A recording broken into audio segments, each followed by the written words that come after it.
Nolan Hickman took on a different role for the third year in a row and had a major breakout. What does he have in store for his senior season in Spokane?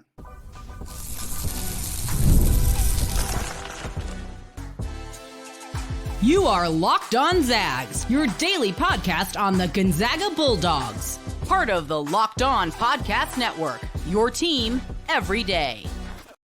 What is going on, y'all? Welcome into the Locked On Zags podcast, part of the Locked On Podcast Network, your team every day. I'm your host and longtime Gonzaga podcaster, Andy Patton, here to bring you news and updates on all things Zag athletics.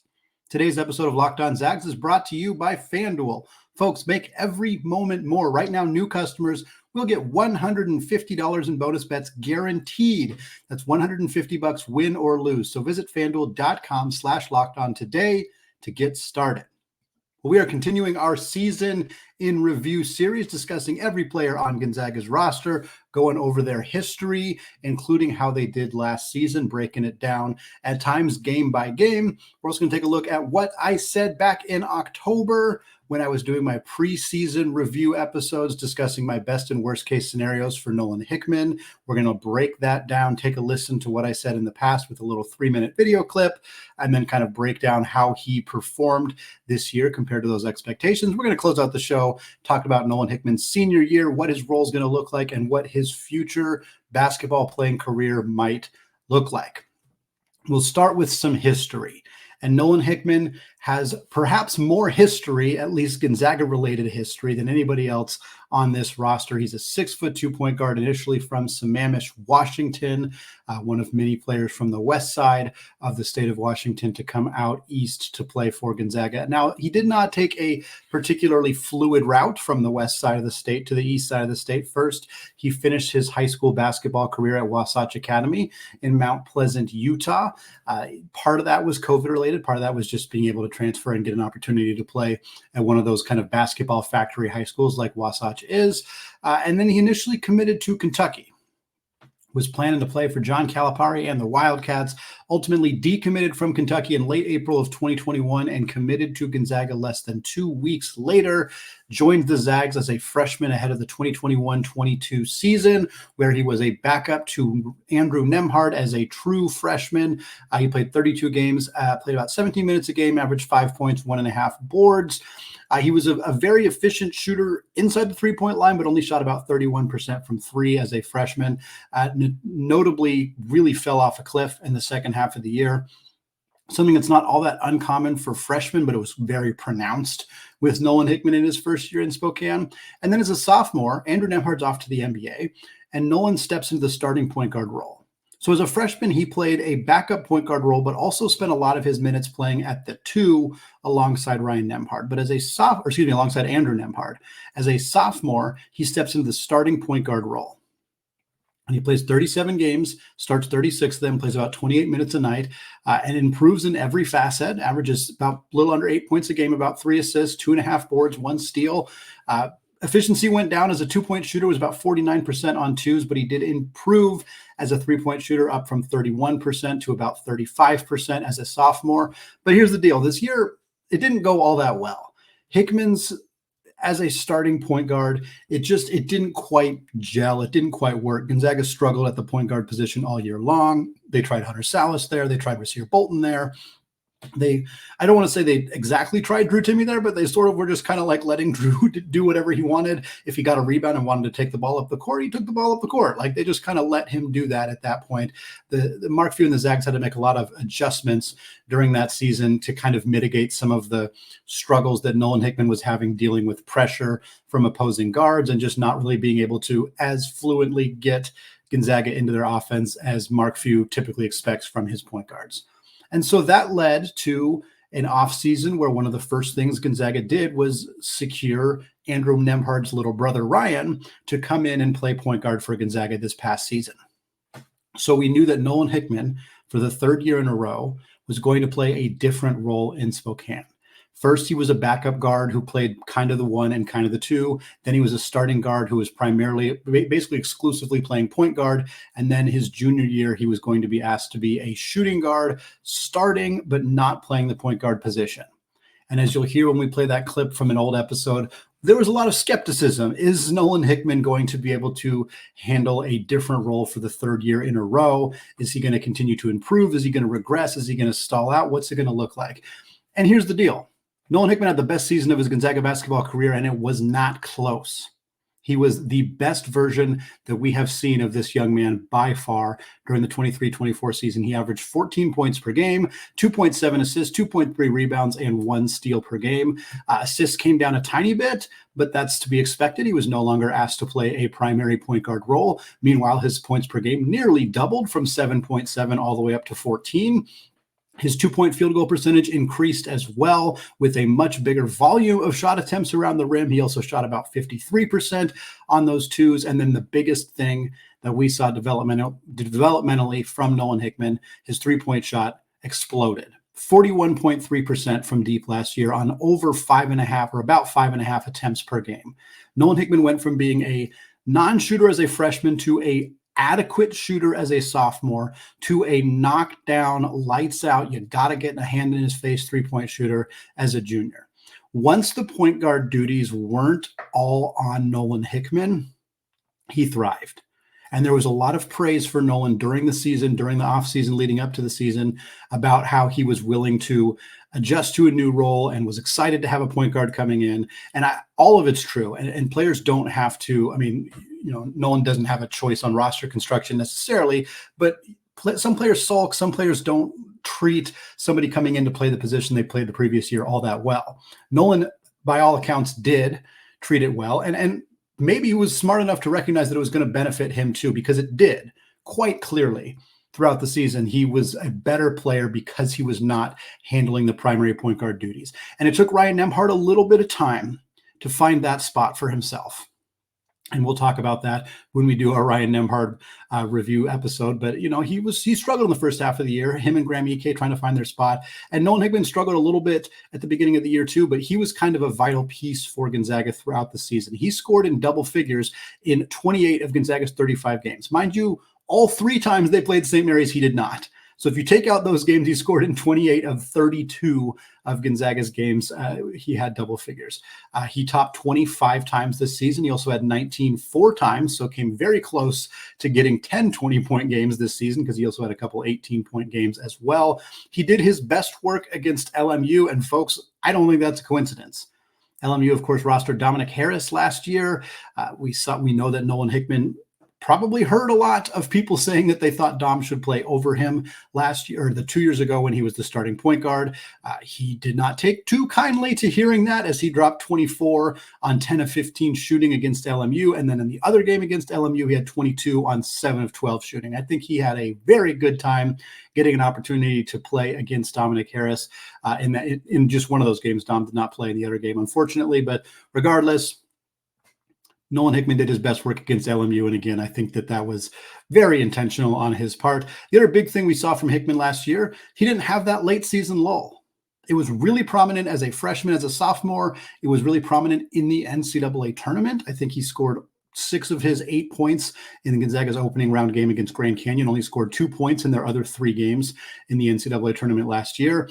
But this year, in fact, he was almost at his best towards the end of the year. In the last 13 games of Gonzaga's season, Nolan Hickman averaged 15.5 points, 3 assists, just 0.8 turnovers. So a 3-to-1 assist to turnover ratio effectively. He was about 55% on 2-pointers, and he was almost exactly 50% from distance as well. Just really hot stuff from him down the stretch for Nolan Hickman. He had 11 points against McNeese in Gonzaga's opening round game of the NCAA tournament. He had 17 against Kansas, and he had 16 against Purdue.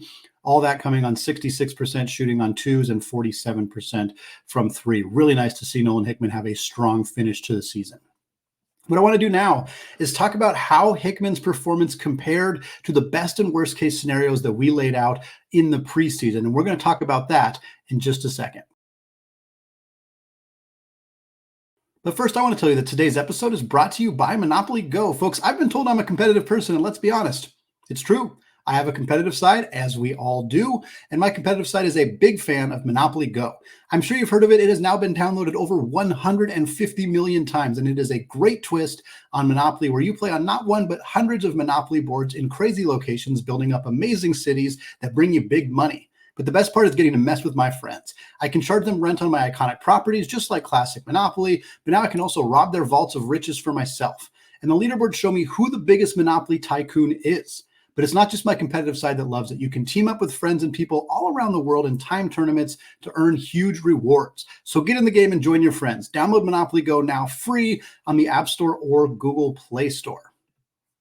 Today's episode of Locked On Zags is also brought to you by Gametime. Folks, the weather is finally heating up out here in the Pacific Northwest, and that means it's time to go take in some Major League Baseball games. And great news, Gametime is now an authorized ticket marketplace of Major League Baseball, which makes getting tickets even faster and easier. And prices on the Gametime app, folks, they actually go down the closer it gets to first pitch. So with killer last-minute deals, all-in prices, views from your seat, and their lowest price guarantee, Gametime takes the guesswork out of buying Major League Baseball tickets.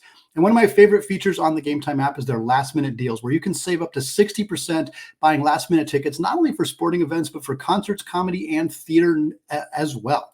I often worry about my tickets being bogus, but with Gametime's ticket coverage, your purchase is covered by the most flexible customer service policy in the entire ticketing industry. And I love having that peace of mind. So take the guesswork out of buying tickets with Gametime. Download the Gametime app now, create an account, and use promo code LOCKEDONCollege, and you'll get $20 off your first purchase. Terms do apply. Again, create an account, redeem code LOCKEDONCollege for $20 off. Download the Gametime app today. Last minute tickets, lowest prices, guaranteed.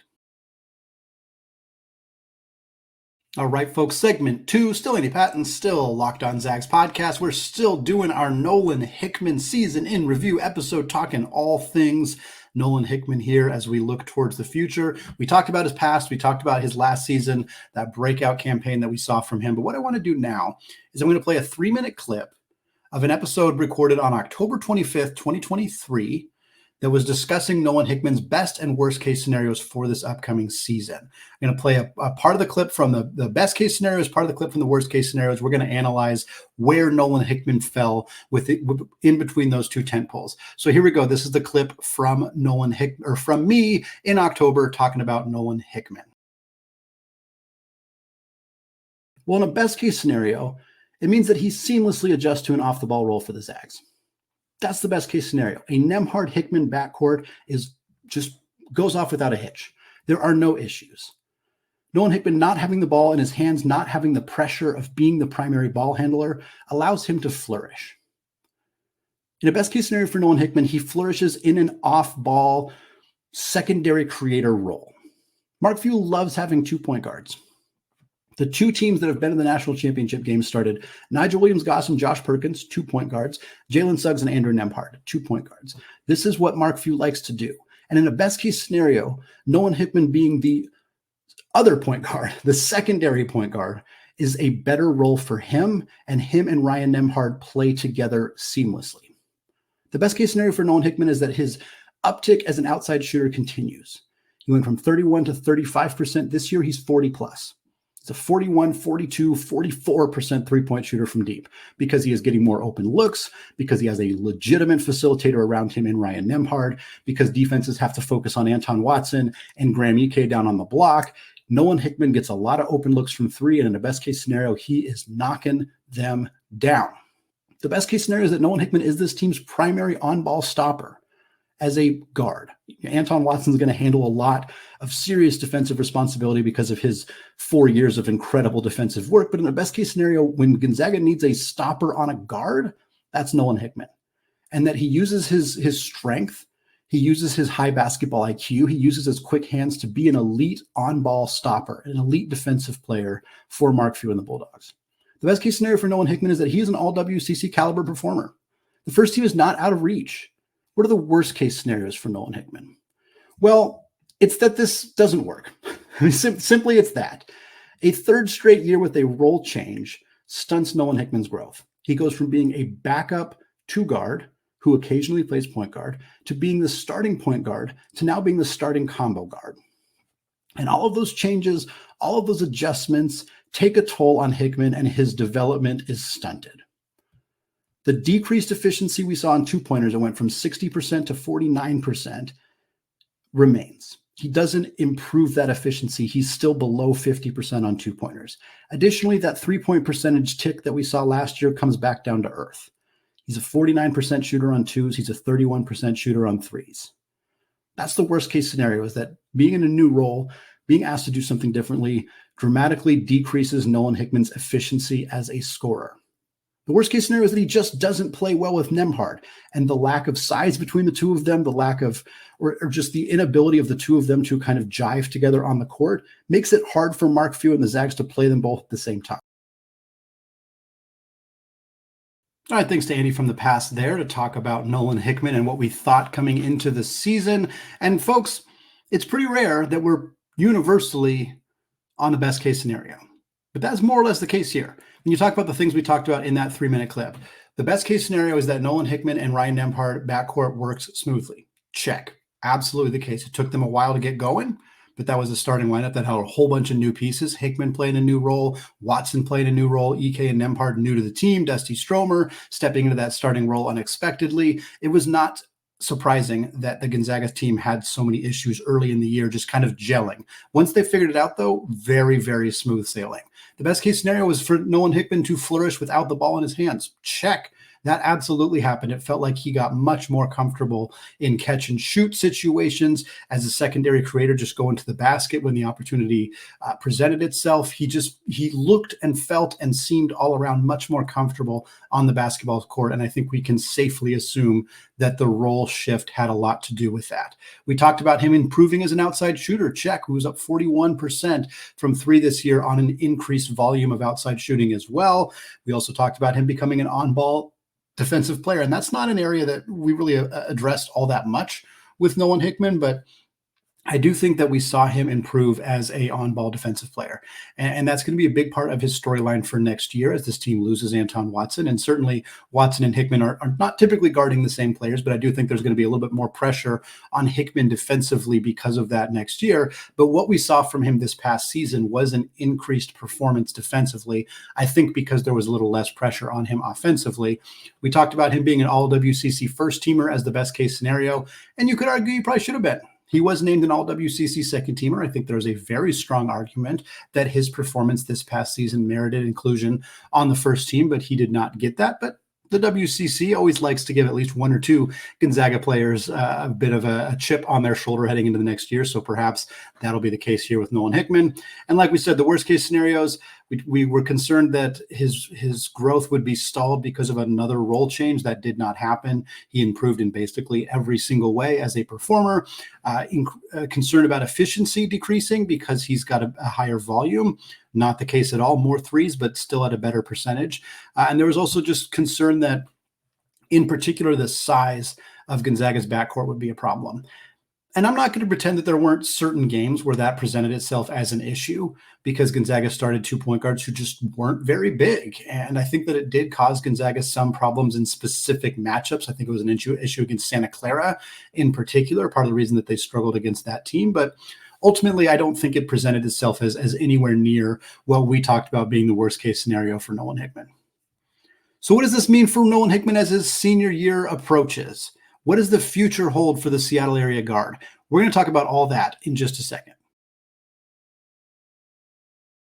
But first, I want to tell you that today's episode of Locked On Zags is brought to you by FanDuel. Folks, it is playoff time in both the NBA and the NHL. Baseball is in full swing, and FanDuel is your place to bet on every single game. Because right now, new customers will get $150 in bonus bets guaranteed. That's $150 win or lose. So bet on everything from slap shots to home runs to slam dunks, all on an app that is safe, secure, and super easy to use. And folks, right now, Gonzaga is at plus 2,500 odds to win it all in 2025. That's already dropped from where it was at the start of the offseason. So if you want to maximize your potential profit, then what are you waiting for? Visit FanDuel.com/lockedon and make your first bet an automatic W. FanDuel, America's #1 sportsbook. All right, folks, segment 3, still Andy Patton, still Locked On Zags podcast, and we're closing out the season in review episode talking about Nolan Hickman as he approaches his final season in Spokane. We're going to talk about his role, perceived role for next year, and what his future might look like beyond that. Starting with his perceived role. Every year that Nolan Hickman has been at Gonzaga, his role has changed fairly dramatically. He went from backup kind of combo guard to starting point guard to starting combo or to starting shooting guard. And guess what, folks? Hopefully that's the final time that his role changes, because if it's not broke, there is no need to fix it. And considering the roster for Gonzaga right now looks like it's going to have virtually no turnover outside of Michael Ajayi replacing Anton Watson, there is no reason for Nolan Hickman's role to change outside of maybe small tweaks that Mark Few and the staff might identify from watching tape this year and just trying to do things a little bit differently. By and large, though, I expect Nolan Hickman's role to look very similar to us as viewers watching this team next year. He will start at the 2. Ryan Nembhard will be the primary point guard, facilitating, bringing the ball up the court, getting Gonzaga into their offense. Hickman will play off the ball. He will use that as an opportunity to occasionally attack closeouts, to hit, catch, and shoot threes, to initiate the offense from another spot on the floor, potentially. I think a lot of the things we saw from him last year are more or less the expectations we're going to have this year, because there is no reason to change it. There are a few small things happening to this roster that could have some alterations to Hickman's role in relatively insignificant ways. I mentioned this earlier in the show. The replacement of Michael Ajayi for Anton Watson probably doesn't change Hickman's role all that much, but I would say that it probably takes a little less pressure off him to shoot or score. Michael Ajayi is a better three-point shooter than Anton Watson. Watson's percentage was very good last year, but he's not a high-volume shooter. Technically, both those things are true of Michael Ajayi as well. He had a better percentage, but he also didn't have a huge volume. I do think he will be more of a prolific shooter, scorer than Anton Watson was, while being not as impactful defensively as Anton Watson. And I do think that that changes Hickman's role a tiny bit. Maybe he's asked to score a little bit more. Maybe the defense becomes a little bit more important in certain matchups, in certain situations. But this team is also getting basically another brand new player in Steele Venters, who did not play last year. Venters is a floor spacer, a shooter, and I think that helps take some more pressure off Hickman as well. If anything, that allows him to potentially get more open looks as teams are forced to be spread a little bit thinner because of Steele Venters' ability to shoot the rock. He's also a great backdoor cutter.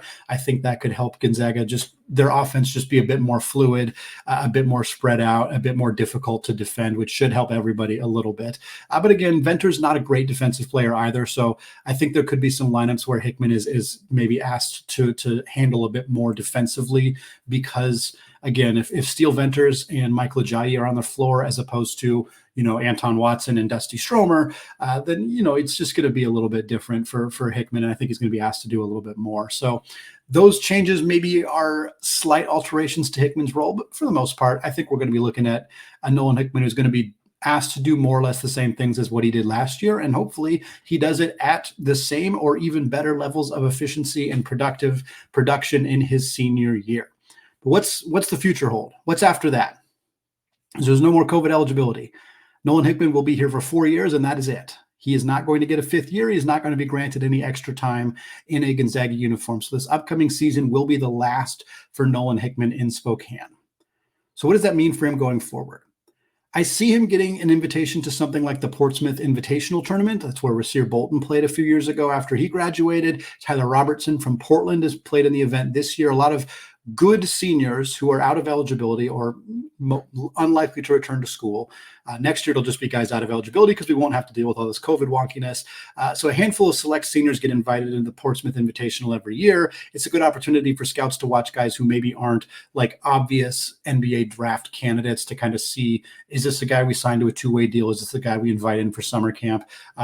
International scouts, I'm sure, are there. G League scouts are there. People are there kind of watching. And from there, maybe Hickman gets an invite to the NBA draft combine. Maybe he gets an invite to the G League combine, which is where Anton Watson ended up last offseason before coming back to school, obviously. But the deal is pretty simple. I don't see Nolan Hickman as a likely NBA draft candidate or even necessarily a likely NBA player for a simple reason. He's just not big enough. 6'2", 6'3" non-point guards are just not, they're a dime a dozen. They're easy to find right now if you're an NBA team. And NBA right now is so focused on size. It is the most important thing. That everybody wants a 6'5" point guard, which means they don't want a 6'2" shooting guard. It's just not something that's in the cards for them right now. And while I think Hickman is fantastic, and he showed a lot of growth last year in that three-point shooting and the basketball IQ, and even improvements finishing around the rim. Like, he's strong, he's stocky, he's athletic, he can shoot well. Like, there's a lot to like about his profile, particularly as a college basketball player. And I'm sure NBA scouts will have a lot of things written in their pro column, but at the end of the day, he's just not big enough. He'd have to be an elite point guard, able to play that position in the NBA. And he's not. That's not really what he is. So I could see him being a player who has a lengthy career in the G League. If that's what he wants to do, I could see him going overseas and having a productive career there. No shame in that. That's where many of Gonzaga's greatest guards have ended up. Kevin Pangos, Nigel Williams-Goss. The list goes on and on and on. There's so many different guys have been over there. Silas Melson, Gary Bell played overseas. Like, it goes on and on. So I could see Rasir Bolton's over there now, for example. Malachi Smith played in the G League. That's another opportunity that Hickman, again, could pursue if that's what he wanted to do. But I think the last thing I want to say here on Nolan Hickman, obviously we got a whole nother year of Hickman in Spokane, so we don't have to do our platitudes, our goodbyes, anything like that. But I hope that when it's all said and done, and if he has a really good senior year, it'll certainly help. We will remember Nolan Hickman for the sacrifices he made to fill the right role for Gonzaga, for being a scapegoat when he shouldn't have been, for an unfortunate sophomore year where Gonzaga's point guard play was a problem. And he was a part of it, unquestionably, but he got a lot more flack than he needed. Hickman is a charitable guy he runs his own foundation, has done that since he was a freshman in college to help give back to his community in Seattle. He is somebody who does he does the Zombie Nation dance in front of the student section every single game. He is dedicated, passionate. He loves Gonzaga basketball. He loves being here.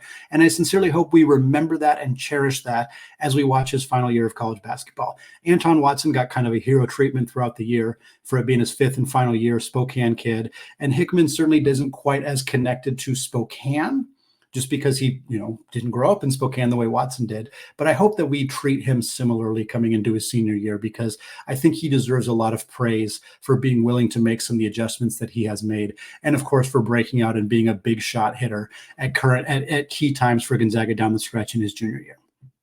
It's going to wrap it up for us today here on the Locked On Zags podcast. Thank you so much to those of you who have made this show your first listen or your first watch of the day. We'll be back on Friday, depending what headlines we see in the next 24, 48 hours or so. It may be another one of our season in review episodes. We might also hit some other transfer stuff, various other things that are going on in the wide world of college basketball. We'll be back next week, of course, keeping you up to date on recruits, transfers, WNBA, everything going on. Continue the season in review series as well. So thanks again for listening. And until next time, as always, go Zags.